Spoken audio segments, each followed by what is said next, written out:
Hey, Shalom, it's your brother Yawanathon. First and foremost, I want to give all praises to the Most High, Yahweh, Bahashim, Yahushai, Bahashim Rakakadash. I want to give double honors to the apostles and the elders of Great Millstone.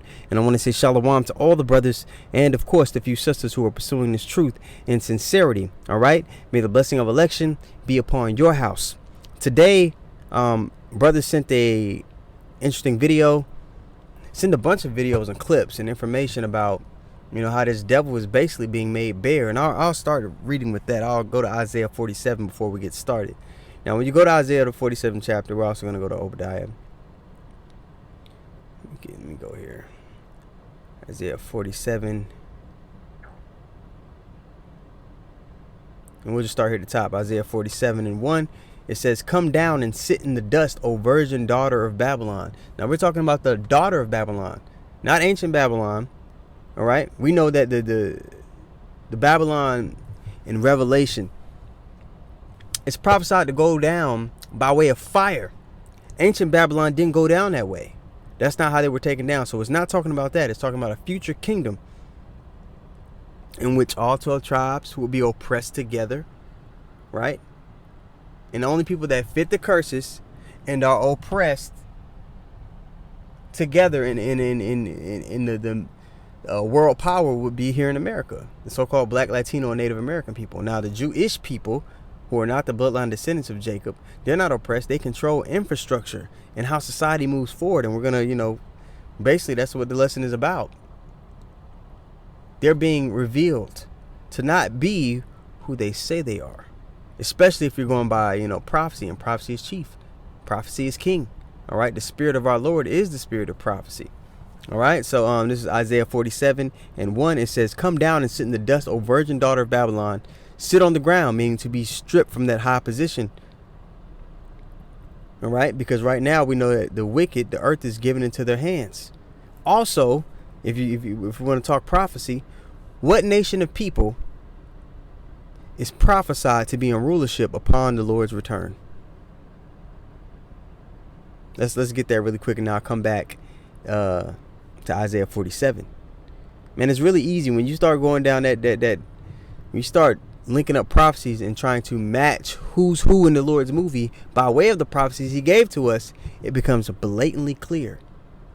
It becomes irrefutable who's who. All right, 2 Ezra 6 and 9.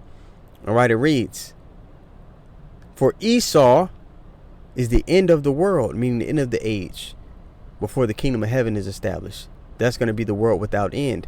All right, we're the world without end. That's going to be that everlasting kingdom. For Esau is the end of the world, so he can't be done away with, because before the kingdom of heaven is established, Esau has to be there. "For Esau is the end of the world, and Jacob is the beginning of it that followeth." All right, now let's go back to Isaiah 47 and finish that out through the 3rd verse, I believe. All right, Isaiah 47 and 1, "Come down and sit in the dust, O virgin daughter of Babylon. Sit on the ground. There is no throne, O daughter of the Chaldeans, for thou shalt no more be called tender and delicate." No more people are going to look at you as the land of the free, the epitome of freedom. No, you push destruction. You push the ways of death upon all the people. All right, verse 2, "Take the millstones and grind the mill." All right, and a millstone grinds things to powder. And his devil's lies is being grinded to powder here in this time, not just by the prophets, but by the whistleblowers, by people like artists like Kanye West.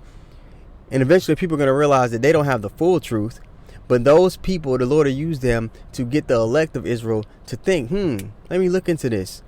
And the more you go down and you run across us, it's like, oh, they're connecting all the dots. These people, the whistleblowers, celebrities, who will speak up, and then things get taken away from them, and then they fold. They connect some of the dots, but the prophets, who have no stake in this world, connect all the dots. All right, that's why we say we have the 100% truth. And when we say that, understand everything that the Lord requires for us to know to receive salvation in this time has been given unto His men. All right, now let's continue verse 2. "Take the millstones and grind the mill. Uncover thy locks. Make bare the leg. Uncover the thigh. Pass over the rivers." All right, and when you read that in the NLT, let me go to the blue letter really quick. When you read Isaiah 47 in NLT, It's pretty dope because it says, that his ways are going to be made public. Verse 2 in the NLT, it says, take heavy millstones and grind flour. Remove your veil and strip off your robe. Expose yourself to public view. Now let's go back to the KJV. Verse 3, it says, thy nakedness shall be uncovered. Yea, thy shame shall be seen. I will take vengeance and I will not meet thee as a man. Yeah, he's going to come as a great power, great angelic power. Me and the brother Sha'ar, Benaiah, we went and seen Black Adam this past weekend. And there was a scene in the movie when the armies of the troops came against them. And, excluding, the concentrated fire that's going to come out of the chariots. It was a perfect depiction of 2nd Ezra, the 16th chapter.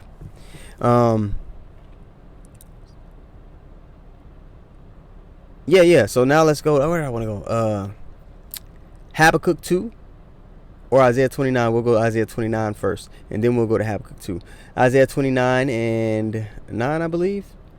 It says, stay yourselves, wonder and cry ye out. Now, when you go to Ezekiel, the 9th chapter, the elect are said to be in a particular spirit. It said in Ezekiel 9:4 that they be sighing and crying for the abominations being done in the midst thereof. So those who are the Lord is truly with, and they're truly with the Lord, are going to be in a spirit of sighing, being vexed from day to day, the same way Lot was vexed in Sodom and Gomorrah, being vexed in that likeness with the society that they dwell in. Now, are the pastors of these churches, are they constantly sighing and crying and calling out the wickedness, standing against the evildoer? No. Are apologists like Vocab? Is the Pope? Are any of these? No, these people aren't. They're not sent in righteousness from the Lord. They're sent in wickedness. Okay? Stay yourselves. This is Isaiah 29 and 9. Stay yourselves, wonder. Cry ye out and cry. They are drunken. All right? But not with strong drink. They are drunken, but not with wine, Salakia. They stagger, but not with strong drink. So this wine here isn't talking about the literal yayan that you drink. It's using that word, but when you drink wine, you become what? You can become what? Intoxicated. You could become off balance. And the world and its people are become off balance through the wine, through the philosophies that this man has pushed. Now let's go to Habakkuk 2, and we'll start at verse 4. All right? Because the wicked is being revealed in this time, man. It's blatant to see who the devil is. Habakkuk, he's being made public. Habakkuk 2 and 4. Behold, his soul which is lifted up is not upright in him. This man has a perverse spirit, and the Lord created him that way. I believe it's Proverbs 4 and 16 or Proverbs 16 and 4, where it says the Lord created all things for himself, even the wicked for the day of evil. So it's in their programming to be contrary to the Lord. He's the bad guy. He's the antagonist in the movie. And Yahweh Shai and his people, his men, are the protagonists of the movie. The good guy, the hero. All right? And to most people, it doesn't seem that way because they don't have the spiritual eyes to see. All right? Habakkuk 2 and 4. Behold, his soul which is lifted up, he's a proud man, right, is not upright in him, but the just shall live by his faith. And our faith that's what's going to be tried and tested in these times to come. Call Allah Yahweh Shem Yahweh Shai that we have the strength and the vision to endure this test. Verse 5. Yet also because he transgresseth by wine, what his philosophy, his ways that he pushes, and especially, you go to lands like the Middle East, and this devil had, the main corporation this devil uses, America, to push that vibration on the earth. They have bases set up all over the world, and in countries like, in the Middle East where Ishmael is at, which their ways are closer to the ways of the Bible, you have this sentiment of feminism popping up. You have the Rainbow Coalition popping up. Vibrations that will never be allowed, never tolerated. But why are they popping up? Because this man is pushing his wand upon all the earth and all these nations. Verse 5 again from the top. Habakkuk 2 and 5. Yet also because he transgresseth by wine, he is a proud man, neither keepeth at home, who enlargeth his desire as hell. All right, hell is a living condition. And is as death, but cannot be satisfied, but gathereth unto him all nations, and heapeth unto him all people. All right, and the conditions of hell follow this man. Oh, the ways of intoxication and off balance follow this man wherever he goes. All right, so the clip I wanted to show you guys, and I guess I'll just play the audio because I don't want to I guess I could hold the phone up. All right, I'm gonna try to hold it up and have the mic maybe capture some of the audio here. Bear with me, guys. Bear with me. We move past all of the hurt and the historic anger that pulls up memories of the Holocaust. We want to take a look at the things he's actually saying, and does he even have a point here, moving past the emotional anger. And I think this is something that Kanye West actually suggested we do as well. We kind of forget about history and take a look just at the engineering, the logical, rational side of all of this. Okay, if you did, for the video's sake, if you do remove the history and you just look at, well, are these people that Kanye is claiming are in power, are they actually in power? It's an overwhelming yes. But we can't forget the history. Through the history, we are able to match up prophecy. All right, but here we go. Because for all of the emotional outrage that he causes when he says the words like the Jewish media, I mean, the media is kind of controlled by a lot of Jewish people out here. We can actually see here who controls your mind. This was a chart back in 2013. All of these red is Jewish people, right? So they own like Universal Studios, ABC News, CBS, CNN, Columbia Pictures, DreamWorks, Facebook, Google, also run by Jewish people, Yahoo, Marvel, Pixar, the New York Post. Every facet of information you receive from a child and up.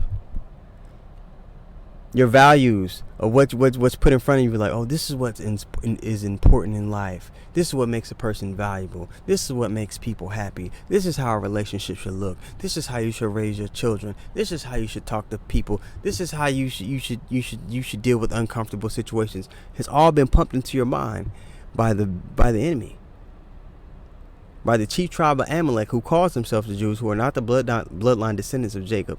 All right. Who control the infrastructure and how society moves forward. The actual Jews would be at the bottom of the social and economic totem pole upon the Lord's return. They wouldn't have control over society, the infrastructure, and the economic functions of it until the kingdom of heaven is established, which we know has not been established yet. So these people, by way of prophecy, do not fit who the people are. They do not fit the narrative that the Lord gave us. They're making up their own narrative. And that's why they try to play victim gaming and keep anybody from even questioning that legitimacy of the lie that they told and that they set up. When you go into Christianity, they don't deep dive into lineages and the state of the people of Israel, how they would be. They don't talk about the house of David. They don't go into these things, and it's for good reason, because that lie will slowly begin to be unraveled. All right, but it's a beautiful thing to see, man, because as he gets more and more aggressive with this lie that he's trying to hold fast, and he starts to move on us, because he's going to use it for his purpose, right? He's going to use guys like Kanye for his purpose to justify shutting us up, rolling on us, making it a crime to speak a certain way or talk about particular things. But the Lord's also going to use it for his purpose. So as he gets more aggressive, the Lord is going to get more aggressive. And that's what we want. So you can't do nothing against the truth but for it, right? So with that being said, man, Lord willing, was edifying. Try to keep it short and sweet. I want to give all praises once more to Yahweh, Bahashim, Yahushai, Bahashim Rakakadash. I want to give double honors to the apostles and the elders of Great Millstone. And I want to say shalom to all the brothers and, of course, the few sisters who are pursuing this truth in sincerity. All right? May the blessing of election be upon your house.